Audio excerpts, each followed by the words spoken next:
جب ایک بچہ پیدا ہوتا ہے تو پیدا ہونے سے پہلے جب وہ ماں کے پیٹ میں ہوتا ہے تو فرشتہ آتا ہے اور اس کا رزق لکھتا ہے، اور یہ اللہ کی طرف سے تقدیر لے کر آتا ہے کہ کس کو کتنا رزق ملے گا، اور یہ سب اللہ کا اندازہ ہے کہ کس کو کیا ملنا چاہیے۔ اللہ کے سوا کوئی اور انسان کے رزق کا مالک نہیں، اللہ رزق دیتا ہے، لیتا نہیں ہے۔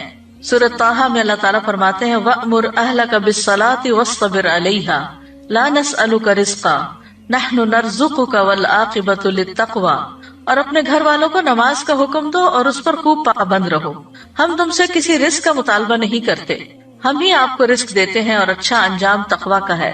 لیکن آپ دیکھیے کہ اس کے برعکس ہم اپنے گھر والوں کو کس چیز کا یا بچوں کو کس چیز کا حکم دیتے رہتے ہیں، وہ نماز پڑھیں یا نہ پڑھیں، نماز کی پابندی کریں یا نہ کریں، اس کا اتنا غم نہیں ہوتا جتنا اس بات کا غم کہ یہ کیا کما رہے ہیں، یہ کہاں سے کھائیں گے، یہ کیسے جئیں گے۔ ضرور اس کی فکر ہونی چاہیے۔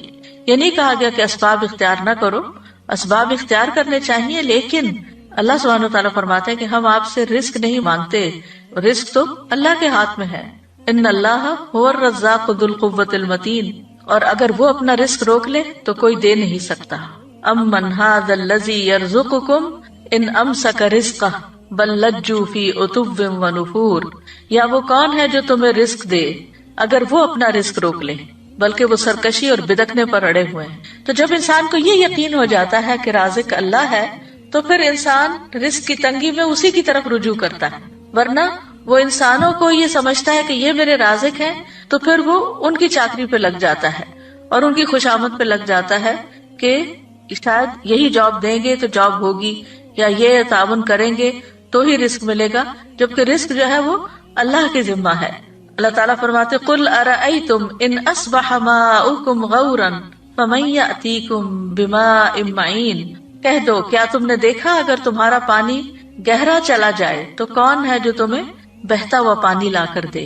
یعنی رزق کے جتنے بھی سورسز ہیں وہ اللہ کے ہاتھ میں ہیں، اور بندوں کی ضرورت کے مطابق ان کو نکالتا رہتا ہے، اور پھر جس کو جیسا چاہتا ہے جتنا چاہتا ہے رزق دیتا ہے، جس کو چاہتا ہے وافر دیتا ہے، جس پہ چاہتا ہے تنگ کر دیتا ہے۔ سورۃ ذاریات میں آتا ہے ان اللہ هو الرزاق ذو القوة المتین، بے شک اللہ ہی بے حد رزق دینے والا، طاقت والا، نہایت مضبوط ہے، اور رزق کے معاملے میں کوئی بھی اللہ کو عاجز کرنے والا نہیں۔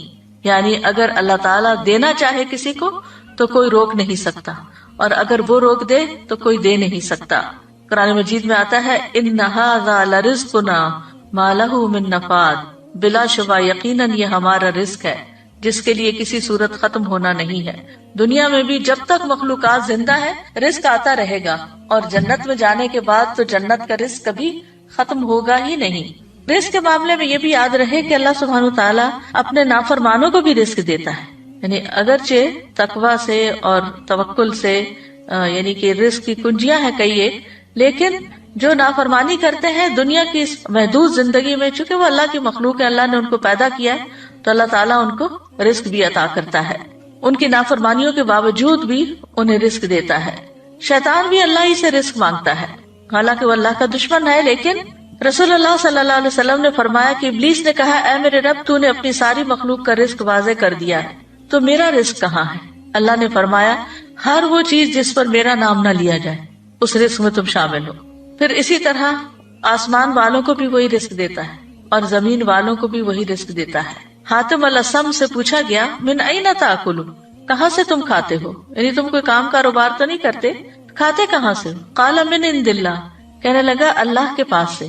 ان کو کہا گیا کیا اللہ تعالیٰ آسمان سے تمہارے لیے دینار و درہم نازل فرمائیں گے؟ انہوں نے کہا کیا اللہ صرف آسمان ہی میں ہے؟ یہ زمین بھی اسی کی ہے اور یہ آسمان بھی اسی کا ہے، اگر وہ میرا رزق آسمان سے نہ دے گا تو زمین سے چلا کر میرے پاس لے آئے گا۔ ہم کہتے ہیں نا تمہارا آسمان سے اترے گا، بات یہ ہے کہ وہ زمین سے بھی لے آئے گا۔ پھر انہوں نے یہ شعر پڑھے وَكَيْفَ أَخَافُ الْفَقْرَ وَاللَّهُ رَازِقِي، میں فقر سے کیوں ڈروں جبکہ اللہ میرا رازق ہے۔ وَرَازِقُ هَذَا الْخَلْقِ فِي الْعُسْرِ وَالْيُسْرِ، تنگی اور آسانی میں اس مخلوق کا رازق وہی ہے۔ تکفل بالارزاق للخلق كلهم، اس نے ساری مخلوقات کے رزق کا ذمہ لے رکھا ہے۔ وما من دابۃ الا علی اللہ رزقها وللضب فی البیداء والحوت فی البحر، وہ گوہ کو صحرا میں رزق دیتا ہے اور مچھلی کو سمندر میں رزق دیتا ہے۔ اور پھر ہم دیکھیں کہ ہر مخلوق کی رزق کی ضرورت مختلف ہے، انسانوں میں سے بھی مختلف علاقوں کے رہنے والے لوگ مختلف طرح کی چیزیں کھاتے ہیں. اسی طرح پانی میں رہنے والے جانوروں کا رزق اور طرح ہے، خشکی والوں کا اور طرح، پرندوں کا اور طرح ہے، جنگلی جانوروں کا اور طرح ہے. پھر لوگوں کے ہاں پسند ناپسند بھی ہے، پھر ان کی ٹیسٹ کا بھی فرق ہے، کوئی مرچیں کھاتا ہے کوئی نہیں کھاتا. تو اسی کے مطابق اللہ سبحانہ وتعالیٰ نے اتنی ورائٹی پیدا کر دی ہے. اور یہ اتنی ورائٹی پیدا کرنے کا یہ مطلب نہیں کہ ہم ہر چیز ہی کھائیں، یہ ہر چیز ہمارے لیے بنی ہے. ہر ایک کی ضرورت کے مطابق اللہ تعالیٰ نے تقسیم کر رکھا ہے. کچھ لوگ کچھ چیزوں کو بالکل بھی نہیں کھا سکتے. ہم کہتے ہیں الرجی ہے، ٹھیک ہے الرجی ہوتی ہے، لیکن اصل میں تو پیچھے اللہ ہی کا اذن ہوتا ہے کہ وہ جس کو چاہے دے اور جس سے چاہے روک دے، جس کو چاہے وہ چیز کھانے دے اور جس سے چاہے وہ نہ کھانے دے. اور پھر اللہ وہاں سے رزق دیتا ہے جہاں سے بندہ گمان بھی نہیں کر سکتا. وَيَرْزُقْهُ مِنْ حَيْثُ لَا يَحْتَسِبُ وَمَن يَتَوَكَّلْ عَلَى اللَّهِ فَهُوَ حَسْبُهُ إِنَّ اللَّهَ بَالِغُ أَمْرِهِ قَدْ جَعَلَ اللَّهُ لِكُلِّ شَيْءٍ قَدْرًا. اور اسے رزق دے گا جہاں سے وہ گمان نہیں کرتا، اور جو کوئی اللہ پر بھروسہ کرے تو وہ اسے کافی ہو جاتا ہے. بے شک اللہ اپنا کام پورا کر کے رہتا ہے. یقیناً اللہ نے ہر چیز کے لیے ایک اندازہ مقرر کیا ہے. اصل میں ہم جلد باز ہیں، ہم چاہتے ہیں کہ ہمارا کام وقت سے پہلے ہی ہو جائے. پھر مرنے کے بعد بھی اپنے بندوں کو وہی رزق دیتا ہے. خاص طور پر شہید جو ہیں ان کو مرنے کے بعد بھی رزق ملتا ہے. نبی صلی اللہ علیہ وسلم نے فرمایا جب تمہارے بھائی احد میں شہید کر دیے گئے تھے تو اللہ نے ان کی روحوں کو سبز رنگ کے پرندوں کے پیٹوں میں کر دیا جو جنت کی نہروں پہ آتے ہیں، وہاں کے پھل کھاتے ہیں، پھر سونے کی قندیلوں میں لوٹ جاتے ہیں جو عرش کے سائے میں لٹک رہی. یعنی ان کی روحوں کو اتنے اعلیٰ مقام پہ اللہ نے رکھا ہے. جب انہوں نے وہاں کے کھانے پینے اور آرام اور راحت کے مزے دیکھے تو کہا کون ہے جو ہمارا یہ پیغام ہمارے بھائیوں تک پہنچا دے کہ ہم جنت میں زندہ ہیں، ہمیں رزق دیا جاتا ہے تاکہ وہ جہاد سے بے رغبت نہ ہو جائیں اور لڑائی میں بزدلی نہ دکھائیں. اللہ سبحانہ وتعالیٰ نے فرمایا میں تمہارا یہ پیغام ان تک پہنچا دوں گا. چنانچہ اللہ نے یہ آیت نازل کی وَلَا تَحْسَبَنَّ الَّذِينَ قُتِلُوا فِي سَبِيلِ اللَّهِ أَمْوَاتًا بَلْ أَحْيَاءٌ عِندَ رَبِّهِمْ يُرْزَقُونَ.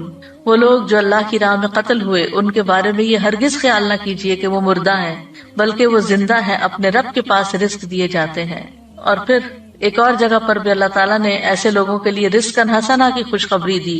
والذین ہاجروا فی سبیل اللہ ثم قتلوا او ماتوا لیرزقنہم اللہ رزقا حسنا وان اللہ لہو خیر الرازقین. اور جن لوگوں نے اللہ کے راستے میں وطن چھوڑا پھر قتل کر دیے گئے یا مر گئے، یقیناً اللہ انہیں ضرور رزق دے گا، اچھا رزق، رزقا حسنا. اور بے شک اللہ یقیناً سب رزق دینے والوں میں سے بہترین ہے. رزق کے کم یا زیادہ ہونے میں اللہ کی حکمتیں ہوتی. یاد رکھیے وافر رزق کا ملنا اللہ کی رضامندی کی علامت نہیں. جب کسی کے پاس بہت آ جاتا ہے تو عموماً وہ اس خوش فہمی کا شکار ہو جاتا ہے کہ اللہ مجھ سے بہت راضی ہے. کبھی اللہ تعالیٰ گمراہ اور جاہل لوگوں کے رزق میں بہت اضافہ کر دیتا ہے، ان پر دنیا وسیع کر دیتا ہے، اور کبھی اہل ایمان پر رزق تنگ کر دیتا ہے. تو یہ نہیں سمجھا جانا چاہیے کہ جو کچھ ہمیں ملا ہے یہ زیادہ ملا ہے، یہ اللہ کی محبت یا چنے ہوئے ہونے کی دلیل ہے. اللہ دنیا اس کو بھی دیتا ہے جس سے وہ محبت کرتا ہے، اور اس کو بھی دیتا ہے جس سے وہ محبت نہیں کرتا، مگر ایمان صرف اس کو عطا کرتا ہے جس سے وہ محبت کرتا ہے. رزق کا گھٹنا بڑھنا جو ہے یہ اللہ کی طرف سے ایک امتحان ہے. جیسے اور بہت سی چیزوں میں امتحان ہے تو رزق کے معاملے میں بھی ایک امتحان ہے. فَأَمَّا الْإِنسَانُ إِذَا مَا ابْتَلَاهُ رَبُّهُ فَأَكْرَمَهُ وَنَعَّمَهُ فَيَقُولُ رَبِّي أَكْرَمَنِ وَأَمَّا إِذَا مَا ابْتَلَاهُ فَقَدَرَ عَلَيْهِ رِزْقَهُ فَيَقُولُ رَبِّي أَهَانَنِ. بس لیکن انسان جب اس کا رب اسے آزمائے پھر اسے عزت بخشے اور اسے نعمت دے تو کہتا ہے میرے رب نے مجھے عزت بخشی. لیکن جب وہ اسے آزمائے پھر اس پر اس کا رزق تنگ کر دے تو کہتا ہے میرے رب نے مجھے ذلیل کر دیا. تو اللہ سبحانہ وتعالیٰ کے اس فرمان سے بالکل واضح ہو رہا ہے کہ یہ رزق کا دیا جانا اور رزق کا لیا جانا دونوں ہی امتحان ہے. پھر یہ ہے کہ کبھی رزق کی کمی خیر کا باعث بھی ہوتی ہے اور کبھی وافر رزق خیر کا باعث ہوتا ہے، کیونکہ رزق کا وافر ہونا بہرحال آزمائش تو ہے، لیکن نیک انسان کے لیے اچھا مال خوش قسمتی کی علامت ہے، کیونکہ وہ اسے اچھے کاموں میں صرف کرتا ہے اور اس سے اس کے درجات اور بلند ہوتے ہیں. مومن ایسا نہیں ہوتا کہ جب اس کو زیادہ مال ملے تو وہ صرف اپنا معیار زندگی بڑھانے کی فکر کرے، بلکہ وہ ضرورت کے بعد دوسروں کا خیال رکھتا ہے. بعض اوقات رزق کا وافر ہونا سرکشی کا باعث بھی بن جاتا ہے. اس لیے اللہ سبحانہ تعالیٰ ایک حد کے اندر ہی سب کو رزق دیتا ہے. وَلَوْ بَسَطَ اللَّهُ الرِّزْقَ لِعِبَادِهِ لَبَغَوْا فِي الْأَرْضِ وَلَكِنْ يُنَزِّلُ بِقَدَرٍ مَا يَشَاءُ إِنَّهُ بِعِبَادِهِ خَبِيرٌ بَصِيرٌ. اور اگر اللہ اپنے بندوں کے لیے رزق فراخ کر دیتا تو یقیناً وہ زمین میں سرکش ہو جاتے، لیکن وہ ایک اندازے کے ساتھ اتارتا ہے جتنا وہ چاہتا ہے،